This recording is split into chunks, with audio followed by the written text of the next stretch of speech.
kakaibang moment nitong bisperas ng araw ng mga puso ang na-share ng isang netizen sa news team na tila walang pandemya ang naging kasiyahan ng ilang kababaihan sa pagsasayaw dito sa syudad ng San Fernando, Pampanga. Ang get up sa gala party, wala ang face mask at face shield. At ang masaklap, talagang mapupukaw pa ang pansin mo dahil ito'y na-live sa Facebook page ng Z Studio E. Agad na isinangguni ng news team sa incident commander ng Syudad San Fernando na si Dr. Carlos Mercado ang pangyayari. Ayon kay Doc, 15 lamang umano ang mga naroon sa naturang pagtitipon.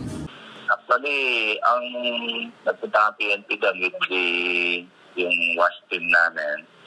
So, ang sabi nila doon, ang nakita nila is 15 lang sila doon sa studio.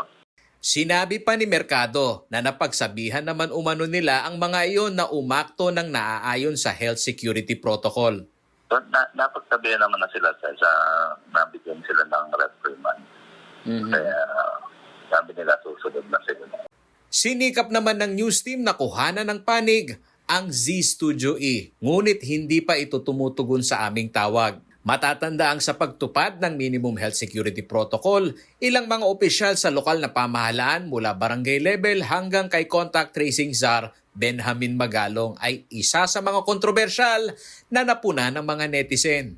As of February 15 naman, ayon sa Epidemiology and Surveillance Unit o PESU ng Pampanga, pumapangalawa pa rin ang syudad ng San Fernando, Pampanga sa may pinakamaraming COVID-19 confirmed case na nasa bilang na 1,686 na kaso.